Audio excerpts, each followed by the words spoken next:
thank you very much for that introduction. Yes, like you said, I will be doing a talk on John Rawls and how he proposes we should design a fair society. I just wanted to say, to share my inspiration for this topic, and so I've actually studied this topic in my first year of undergraduate, and it was one of the first topics that I had learned about in philosophy at university that I had no idea about. I feel like I was actually embarrassed to admit that. It took me a while to actually say I have no idea what's going on. But I feel like it was important that I share that because of the ethics of the philosopher's yard. And it's the fact that I think that this is a very intuitive theory, and you don't need to have any background in philosophy or anything. I think everyone can bring something to it. From the discussions I've heard already, I think everyone has already touched upon it in some way or form. So without further ado, I'm going to start the presentation now. So on tonight's agenda, we'll be making our way through these three questions. What makes a society just? Should we maximize happiness or prioritize fairness? And how should things like wealth, rights, opportunities be distributed within our societies? So, I can imagine, maybe all of you, maybe a few of you probably asked, who on earth is John Rawls? So, I'll give a bit of historical context, but I'm not going to make it into a full biography because this is not a history lesson, guys. So, John Rawls was a quite notorious philosopher and professor at Harvard University, and one of his seminal theories or books was A Theory of Justice, which is what we will be focusing this speech on today. So a bit of context from the time that he was writing post-World War II. There were a lot of Cold War tensions between capitalism and communism, and the civil rights movement in the US had sort of come to an end. And so we're looking at sort of reformations of those laws, Jim Crow laws, rights of, like for voting, things like that. And also a dominant theory in philosophy was utilitarianism, which I will go into a bit more detail in a bit. So his core concern was, how can a democratic society justify inequality while respecting freedom and equality? So how does Rawls define justice? So justice, in broad terms, is just concerned about how things like benefits and burdens, so rights, freedoms, are distributed between different members of society. In particular, we'll be looking at social justice, and that's looking at the distribution of wealth, so money, opportunities, education, jobs, and also, like I said, rights and freedoms. Rawls is concerned about justice on an institutional or systemic level. So I'm going to give some terminology for society. So the basic structure of society, that's just looking at the institutions that shape people's life chances. So we've got the Constitution that sits at the top, that's organising the political power and protects basic rights. The legal system follows, that's the creation and the enforcement of those laws.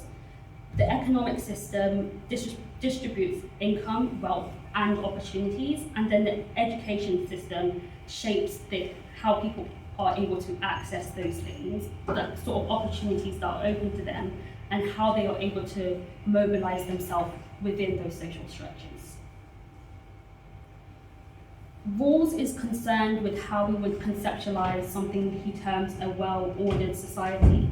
So a well-ordered society is when everyone accepts the same principles of justice, basic institutions are publicly known to follow from those principles, and citizens also trust and comply with them. So this is not about being enforced, rather forced to follow those rules. Everyone accepts their place in society and actively wants to contribute to a society that they view as being just. Stability actually will arise from this legitimacy. It's not coercion. Like I said, people are not being forced to abide by these rules. There's no sense of fear. So So like I said, we were going to touch back on to utilitarianism. That was a dominant theory at this time. So utilitarianism, what is it? It's, the way I would describe it, like it says here, the greatest good for the greatest number. I'm sure you guys have heard of things like cost-benefit analysis, basically just the overall of society. It doesn't matter if there are a basic minority that might make up, like I said, the minority of society. As long as the majority of society totals to everyone being happy, everyone thriving, that's all that matters, is what utilitarianism is basically saying. So like I've listed here, some of the strengths of that: it's efficient, outcome focused, and it's simple and easy to make decisions. Some of the problems, according to Rawls, however, is that it can justify sacrificing some minorities, and it does not treat individuals as sacred. So I'm going to propose a dilemma, and I'd be interested in getting some sort of views about what you would take to this, from this dilemma, sorry. So, a town of 100 people proposes to build a public park. In order to build this public park, one family, so 5 people that make up that family, will lose their home. They have to lose this home in order to make space for this park. So 95 people in total will benefit from making this park, but 5 people will suffer. What would you do? Anyone? Do you think the park should be built? So what we've seen here is one person is clearly a utilitarian, and you have actually really come down to the brunt of what Rawls is saying, which is individuals' rights matter rather than the total of benefits that we can get. So moving on from that, what would Rawls prefer? So to start off his proposition, he proposes a thought experiment, and this is designed so that people can imagine how they would put a society together. And he says that in order to do this, people need to step back to a place where they're not placing themselves within that society. This purpose is to remove bias and self-interest and to ensure that there is impartiality. So, this idea of putting yourself behind and removing yourself from society is called a veil of ignorance. So behind this veil, you do not know your class, your wealth, your race, your gender, etc. And you must assume that you could be anyone when this veil is removed. Rationally, Rawls makes a prediction that people would choose rules that would benefit them if they were the ones that were worst off in society or least advantaged. So why does he propose that we should have this veil in the first place? That is because all of those things that I just listed, he would deem to be morally arbitrary, based by things like luck, things that people had no choice, or things that did not come from merit.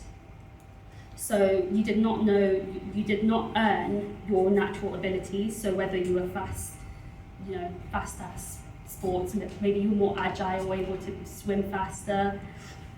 You did not choose what family you were born into, so you had no choice whether or not your parents may have some sort of disabilities that may have prevented you from having that same care, shall I say. You may not have been able to choose whether or not they had a certain amount of money, access to money, or access to a private education rather. And so these institutions should not allow luck alone to determine the outcomes of people's lives. So, Rawls says that there were 2 principles of justice that would arise from this sort of thought experiment where people don't know any of these things. First one is equal basic liberties. This one's pretty basic. this is the idea that everyone will have equal rights and freedom. So freedom of speech, voting rights, and these liberties cannot be traded for any type of economic advantage. This is a non-negotiable principle as well, so everyone should have this right. This is where things get a bit weird, so bear with me. It may not stick immediately, but just give it a try. So this is fair equality of opportunity.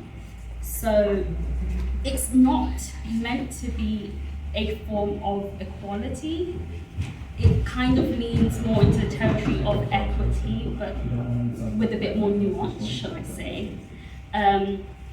So people with equal talent and effort should have equal prospects of success. So this may require things like having access to public education for everyone, social support within society, and this is also reducing structural disadvantage. Like it was mentioned earlier, so this is things like removing nepotism and the idea of networking advantages from having parents that may have connections to other people that are high in power and may give you a leg up. So Rawls suggests that social and economic inequalities actually may be permitted in some circumstances. You're probably thinking, doesn't this contradict everything he's just said? No, it doesn't. I think it's actually quite attractive, but that's just me. So they may actually end up benefiting the least advantaged members of society. And it's important to know that inequality is not the baseline. Equality should always be the baseline here, but there are some instances where we can justify inequality. So the example here is higher salaries for doctors may be justified if they can create incentives. So for example, 5 to 7 years of studying for no benefit in society. If everyone were to end up having an equal distribution of money, why would there be any incentive to want to want to go to university and have a job that would take you, more graft if you're not going to actually be rewarded for that extra work you've done? So, like it says here, it actually increases productivity, and it will generate the overall tax revenue, which can then be redistributed into the system, which ends up improving things like welfare systems. So I've got this diagram here. So the first one says too much equality. If everyone's treated fairly, there's an equal distribution of power, there's no sense of social mobility. Things like this create more strife because, I think if you eliminate every single sense of inequality, there's always going to be some way that people try to differentiate themselves in society, whether if it's not race, if it's not money, if it's not class, there's always going to be something. On the right hand side, if there are too many inequalities, we actually end up leaving the disadvantage behind. What Rawls is saying is that we need to find that sort of sweet spot where there are some people that naturally will be disadvantaged, but they're not left behind because those people that are sort of rich or having higher paying jobs will end up redistributing that money back into the system and sort of leveling it off. So this difference principle suggests that justice does not have to equal sameness, but justice equals fairness under uncertainty. So Rawls allows inequality, but only when it improves the situation of the worst off. I'm going to leave that there. I'm sure you've probably got a bit of queries. but I think that's the perfect place to open up questions.